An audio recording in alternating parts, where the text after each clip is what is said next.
Assalamualaikum warahmatullahi wabarakatuh. Kami dari siswa-siswi SMA Negeri 5 Kota Tangerang Selatan dari kelas 11 MIPA 2 akan menjelaskan bagaimana proses terjadinya perpindahan kalor di sekitar kita. Perkenalkan, nama saya Rizky Setiadi. Di sini saya akan sedikit menjelaskan tentang bagaimana proses perpindahan kalor yang terjadi di sekitar kita. Yang pertama, saya akan menjelaskan apa itu kalor. Kalor adalah suatu energi yang berpindah dari benda yang suhunya lebih tinggi ke benda yang suhunya lebih rendah. Nah, perpindahan kalor itu ada tiga. Yang pertama konduksi, yang kedua konveksi, yang ketiga radiasi. Untuk penjelasan lebih lanjutnya akan dijelaskan oleh rekan saya. Di sini saya akan membahas pembahasan pertama kita mengenai konduksi.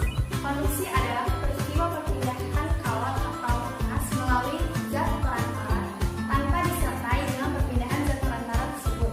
Pada umumnya, peristiwa konduksi ini terjadi pada benda padat yang berbahan jenis logam.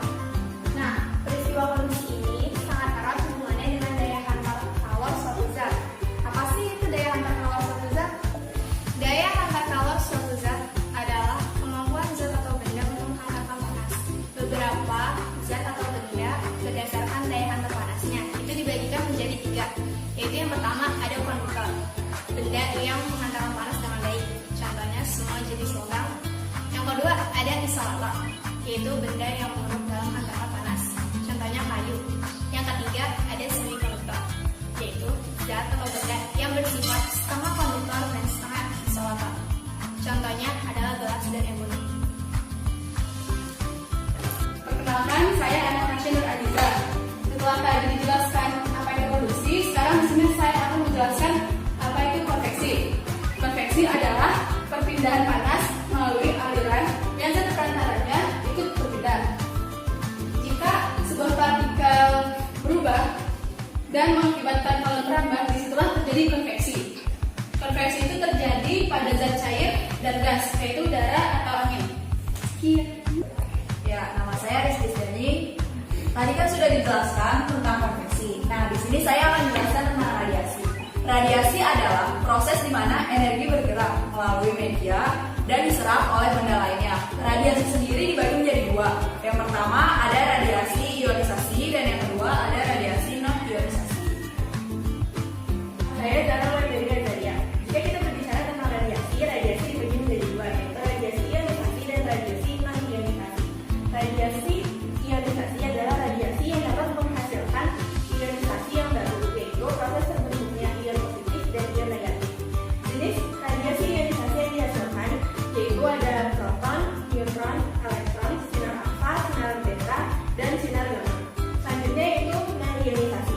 Non-ionisasi adalah jenis radiasi yang mampu mengeluarkan elektron tetapi tidak cukup kuat untuk membentuk proses ionisasi yang terbaru. Contoh jenis ionisasi yang dihasilkan yaitu sinar ultraviolet, sinar UV, dan sinar infrared. Ya, perkenalkan, nama saya Ibrahim Musaisau. Setelah dijelaskan rekan saya mengenai konduksi, konveksi, dan radiasi, akan lebih mudah paham lagi kalau kita mengetahui contohnya. Contoh yang konduksi adalah ketika kita mengaduk sendok teh panas, maka sendok itu akan terasa panas juga karena perpindahan kalor dari air menuju ke sendok. Nah, yang kedua ada konveksi. Contoh konveksi adalah ketika kita memasak air menggunakan panci, maka panci tersebut yang akan panas terlebih dahulu daripada airnya. Nah, contoh yang bahas. Nah, contoh dari perpindahan radiasi adalah ketika matahari menyinari kita. Ketika kita memakan martabak yang hangat, bibir dan lidah kita akan merasakan panasnya martabak tersebut. Di sini terjadi perpindahan kalor dari martabak yang bersuhu tinggi ke bibir dan lidah kita yang bersuhu rendah. Pada dasarnya, kalor dapat berpindah dari benda yang bersuhu lebih tinggi ke benda yang bersuhu lebih rendah. Analogi perpindahan kalor dapat dibayangkan seperti pemain yang memindahkan bolanya dari seorang pemain belakang ke pemain depannya.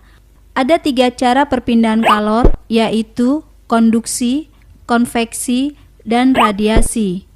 Konduksi, bola dipindahkan antara sesama pemain. Perpindahan seperti ini dalam konsep kalor disebut konduksi. Konveksi. Bola langsung di bawah pemain. Perpindahan seperti ini dalam konsep kalor disebut konveksi.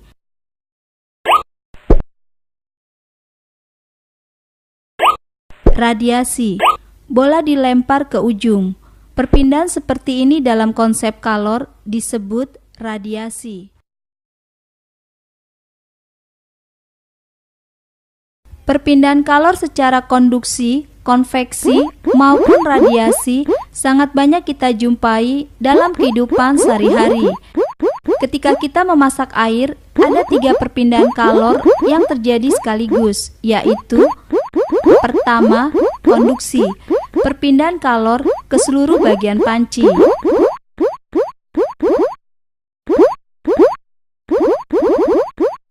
Dua, konveksi, perpindahan kalor ke seluruh bagian air dalam panci, dari bawah ke atas dan seterusnya. 3. Radiasi, perpindahan kalor dari sumber panas ke panci tanpa menyentuh panci tersebut. Radiasi yang dipancarkan oleh matahari ke bumi dapat dimanfaatkan untuk berbagai keperluan, misalnya memasak makanan. Energi yang diperoleh dari radiasi matahari ini disebut energi surya. Untuk memasak makanan, dengan memanfaatkan energi surya ini digunakan kompor tenaga surya. Sinar yang datang ke pemantul berbentuk parabola akan difokuskan ke suatu titik fokus. Pada titik fokus ini dapat diletakkan panci untuk memasak. Energi surya yang diperoleh panci diubah menjadi energi panas, sehingga dapat digunakan untuk memasak makanan hingga matang. Konveksi, konduksi, radiasi.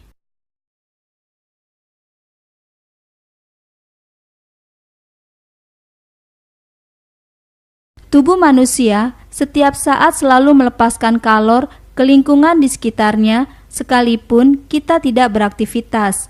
Hal ini karena pada tubuh kita selalu terdapat proses metabolisme yang menjaga agar suhu tubuh kita tetap stabil.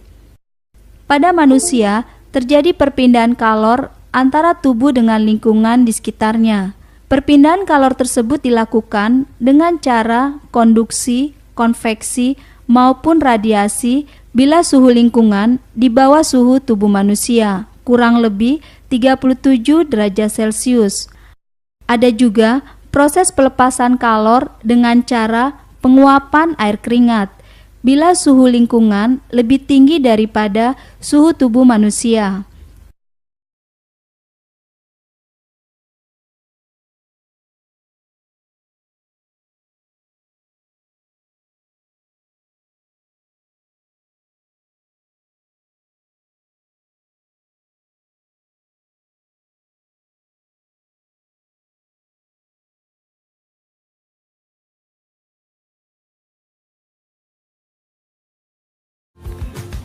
Sekian penjelasan dari kami, semoga ilmunya bermanfaat untuk kedepannya. Kalau ada yang kurang jelas, silakan bertanya di kolom deskripsi. Terima kasih.